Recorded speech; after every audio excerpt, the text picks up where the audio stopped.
Thank you for joining us tonight as we begin 10 days of events as part of our annual Cooper Together celebration of Peter Cooper's birthday. I'm David Gersten. I'm an alumni of the School of Architecture. I graduated in 1991, and I have been teaching in the school ever since. And for the past few years, I've been focusing on interdisciplinary courses and workshops and projects, really bringing together the three schools of art, architecture, and engineering, and the Faculty of Humanities and Social Sciences. And tonight, we're really excited to share a new course with you. It's called New York City, a 5,000-Year History.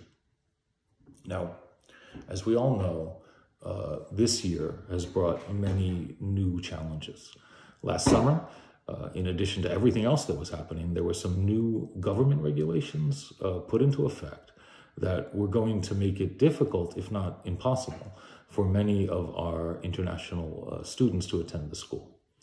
Now, given that this had a potential impact on students across the entire institution, through multiple conversations with President Sparks and the cabinet, we decided to take this challenge really as an opportunity to create a new school-wide course.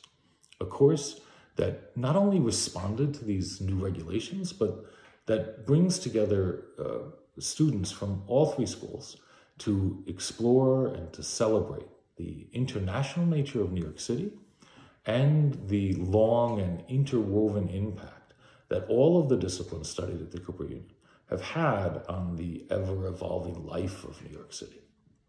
So we've put together a short film to share this project with you. It's a kind of montage of different moments from the first semester of the course. And so I hope you enjoy it, and please join us at the end for a live conversation that we're going to have on Zoom. Thank you again, and hope to see you soon. New York City, a 5,000-year history. It begins with the idea that New York City is a crossroads of people and cultures from all over the world.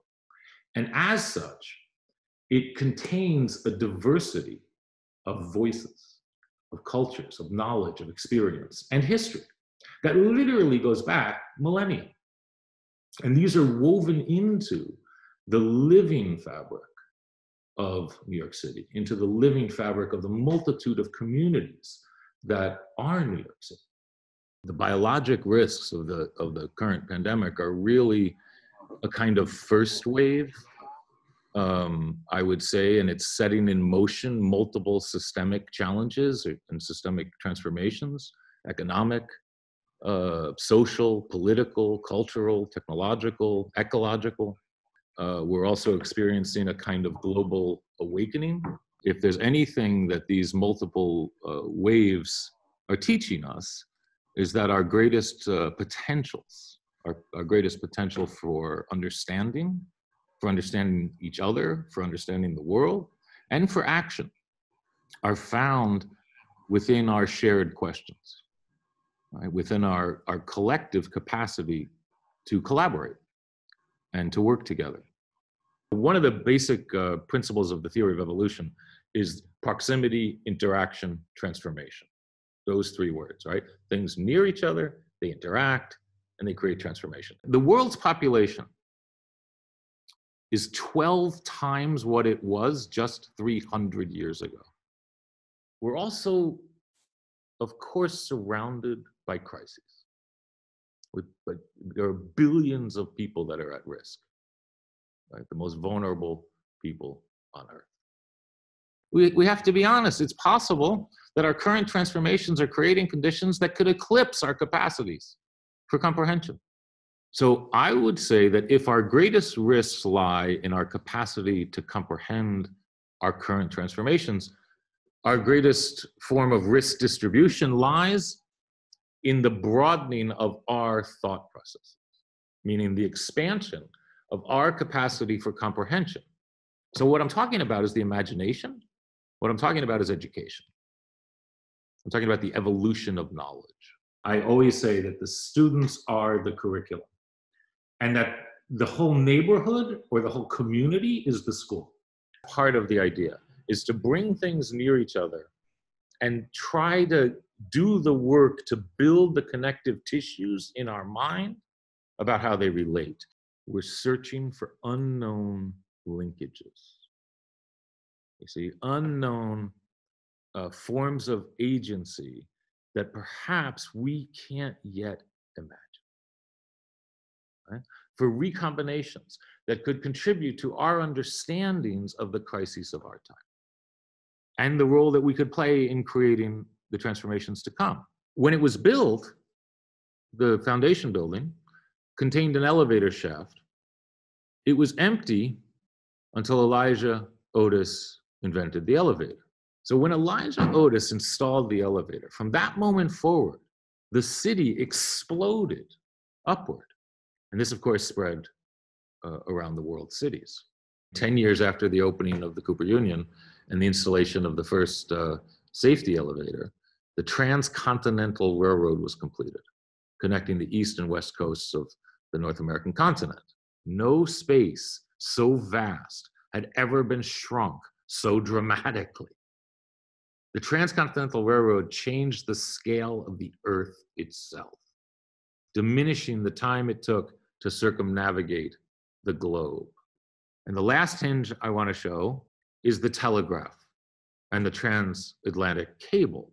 In connecting the continents, the transatlantic cable removed the communications barrier of months-long shipping speeds, and the exchange of ideas exploded between the continents, creating an entirely new geography of human habitation and exchange. Like the elevator and the train, the transatlantic cable collapsed the distances within vast networks of uneven human geographies, bringing into direct proximity those who would otherwise have an ocean between them, literally, creating an entirely new geography of human proximity, interaction, and transformation.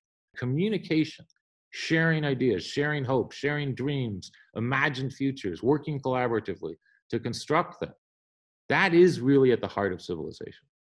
And the fundamental human desire to share stories has impacted our transformations since long before the transatlantic cable. And it will continue to as we navigate into the future. This is the earliest known photograph of a person. This photo is of a street in Paris. It was taken by Louis Daguerre in 1838. And if you can look close, you can see this man here. It's fascinating because he's getting his shoe shined. He was very likely in a street filled with people moving in all directions, but none are in the photo because the shutter speed was too slow to capture them. So in many ways, photography, film, and the modern city all grew up together. So the city, photography, and film are all expressing the same human will to reproduce. And by reproduce, I mean both biological reproduction and reproduction as in drawings, images, language, representation, including mechanical reproduction, photography, film, digital reproduction. Often, the story is that we transitioned from Homo faber to Homo sapiens, and then we started to draw. Perhaps we went down into the caves, and that's what caused us to become Homo sapiens. Meaning perhaps the transition itself was set in motion through drawing. I found it really interesting that the transition between Homo sapiens and whatever came before them, it was found and not arrived at. It wasn't like they were met with this new form or reconfiguration of themselves. It was almost found within themselves. The cave drawings aren't just representations of the objects or the concepts, but representations of that transition. There is a constant kind of doubling or will to understand the world through how we double it. In New York City, as many of you probably know, there's Central Park.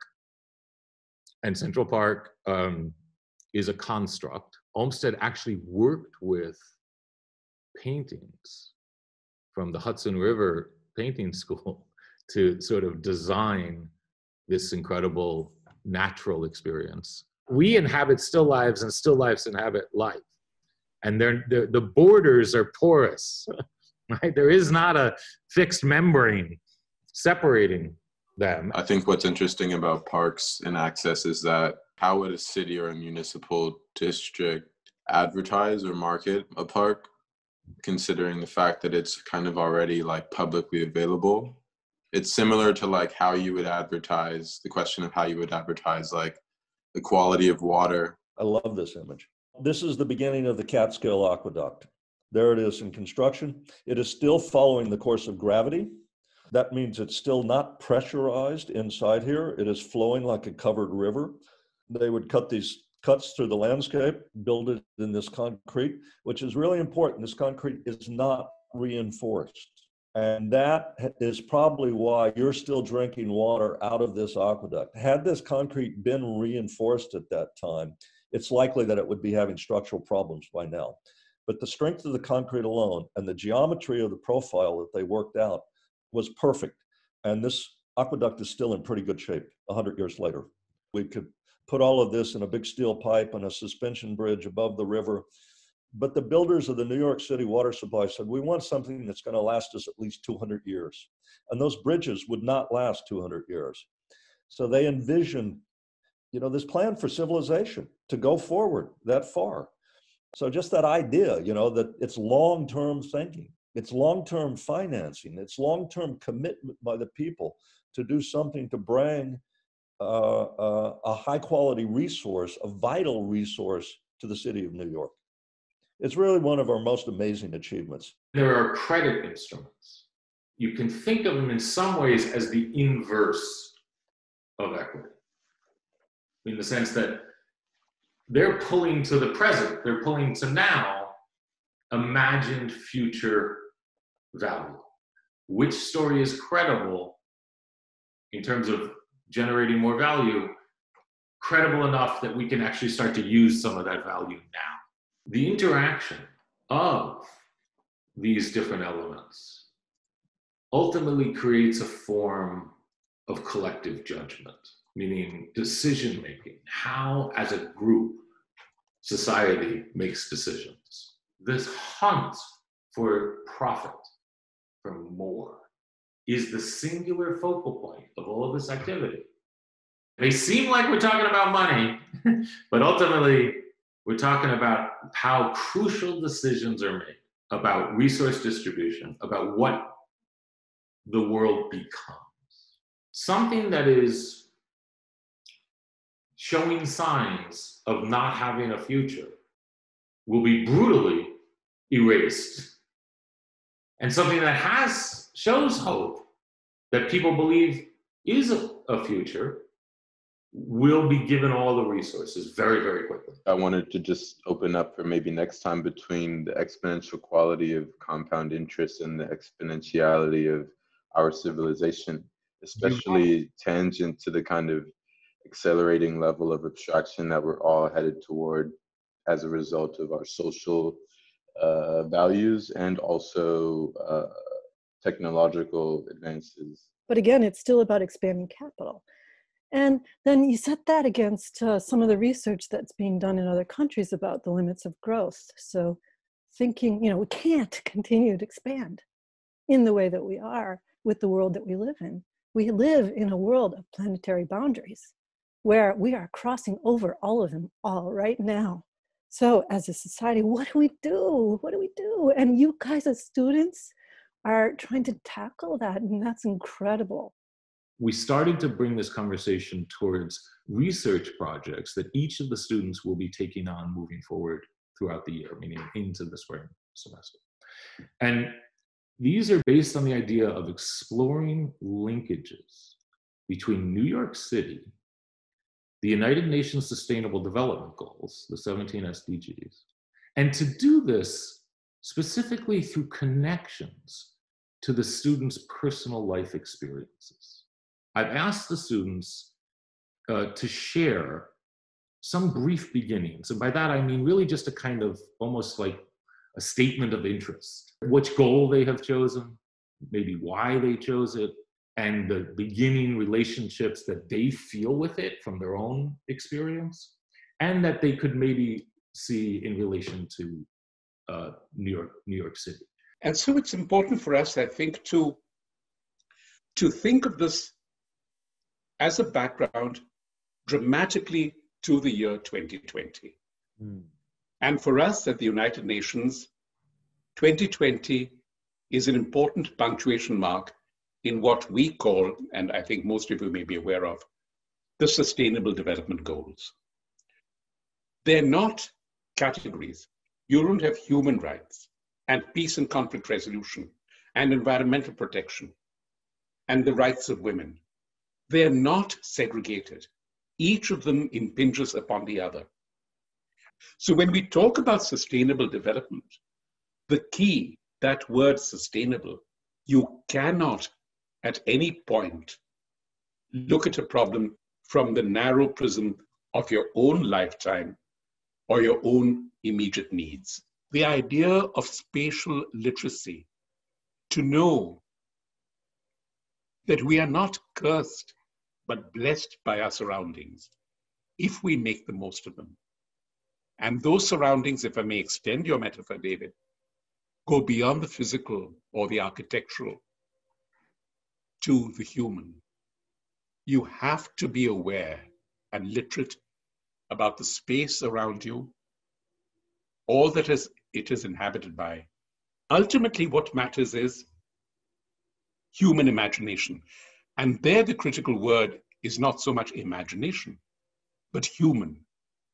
Because if you are able to cast your imagination to solutions, to options, which are human and not Indian or American or Greek or Norwegian, then you begin to realize that ultimately who you are or where you are born is little more than a biological coincidence or accident. And if you translate that a step further, then you realize, especially now with the power of communication that we have, that there is so much that we can replicate and we can enjoy. The Sustainable Development Goal that I chose was number 8, which was decent work and economic growth. Like without a foundational economy or without people who work, you can't really have any of the other goals. You kind of always have to have a community in which people work together, people work for one another, people work with one another. And that kind of leads to everything else.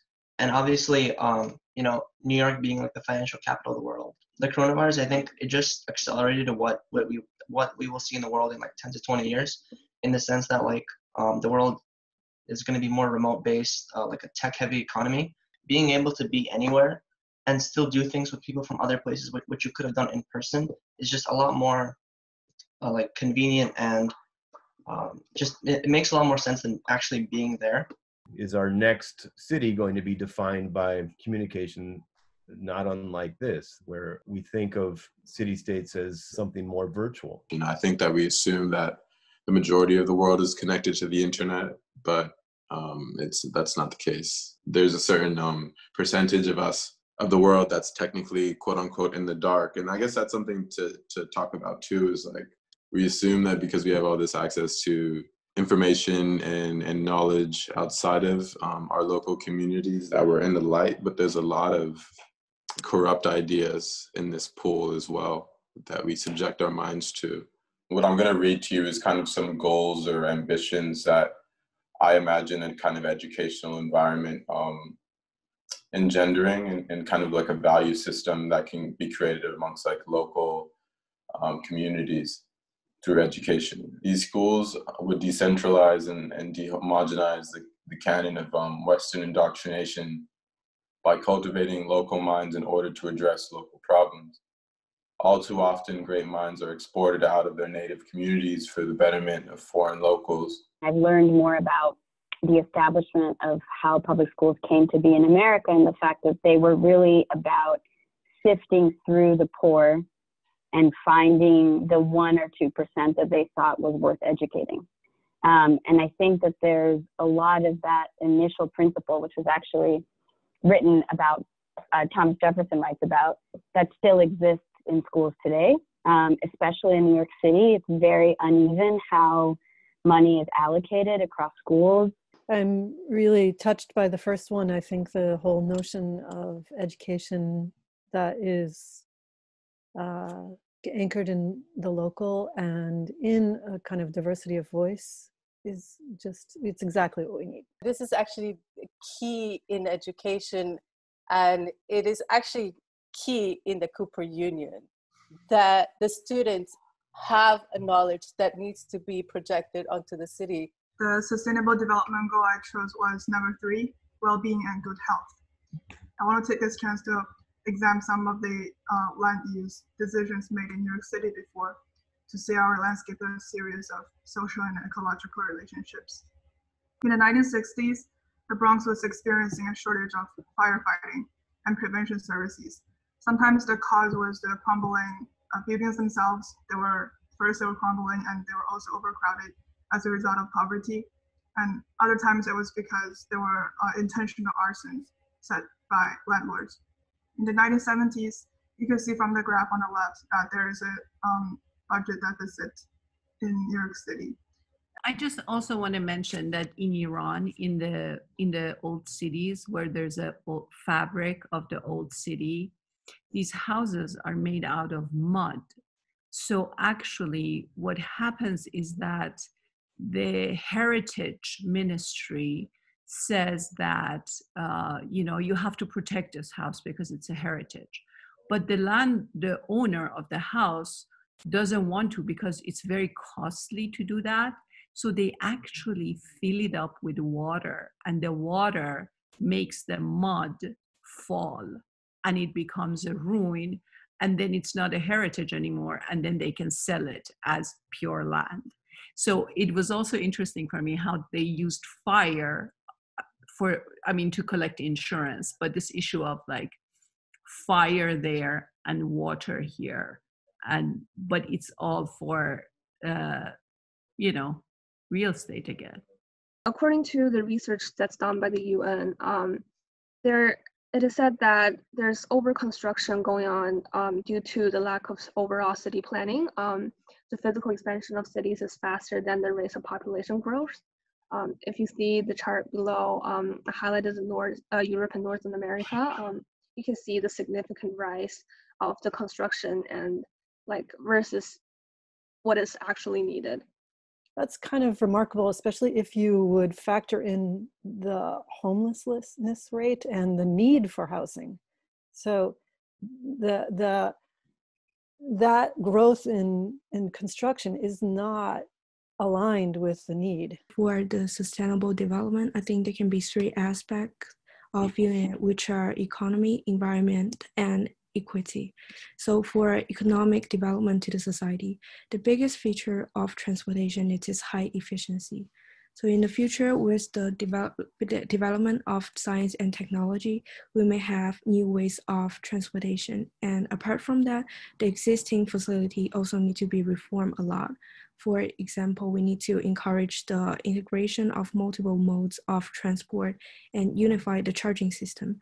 The transportation system is a subsystem that provides members of society with opportunities to participate in social activities.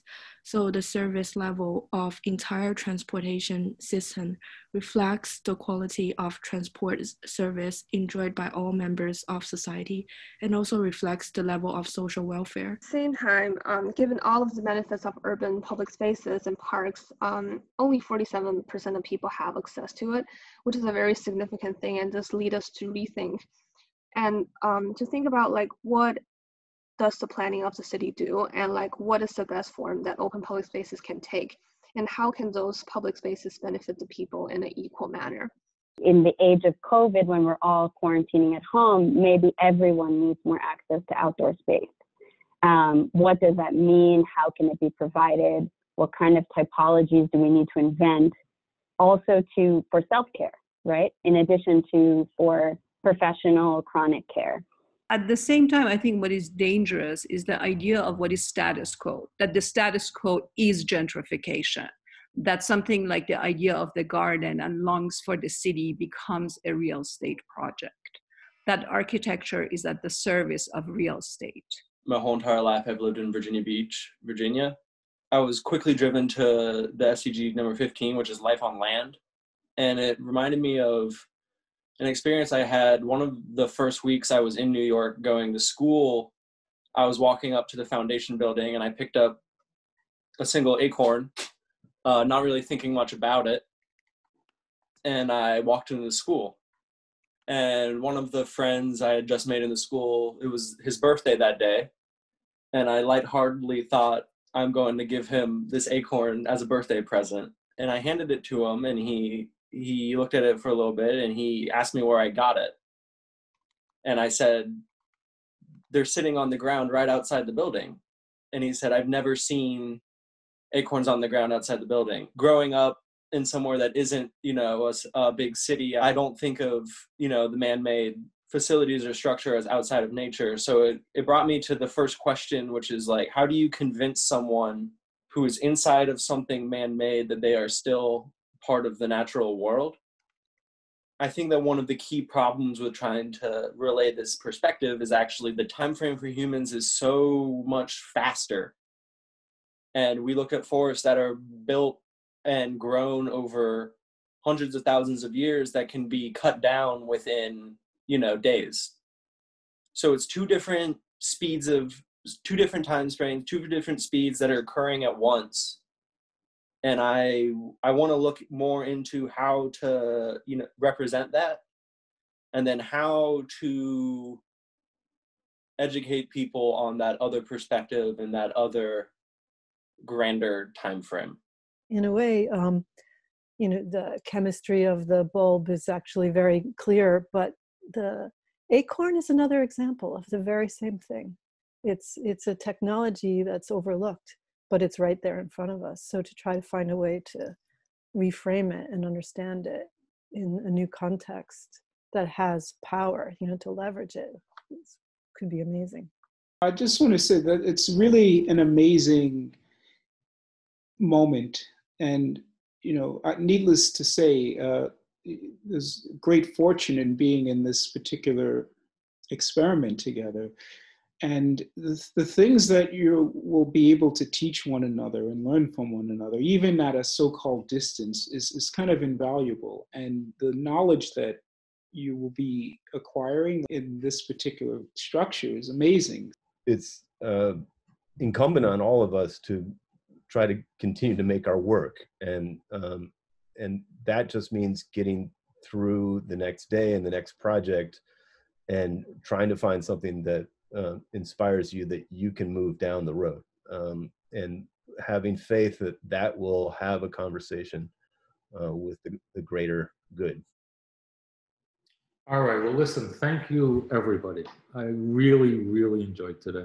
And I think it was a crucial hinge experience for the entire group, because, as I said, we just started these knowing that we have until May to develop these very carefully and slowly. I think the part of the beauty is that, as I said in the beginning, it's there's students from all three schools and all years. So it really can go anywhere. And I think things are going to pop out of it, is what I'm saying. It's like, there isn't a fixed frame as to what we're up to, So, you take something as giant as New York City, as giant as the Sustainable Development Goals, and you link it to individual personal experience and personal imagination of each of these people, and you get something that could just explode out in all kinds of different directions. So I want to thank everyone, the students and the friends who came today, for all this beautiful exchange. Thank you very much for coming. And it would be really great if you can join the live Zoom conversation that we're going to have right now. You can go to the URL address that's on your screen, or you can follow the link in the description of tonight's event. Okay, I hope to see you in a minute.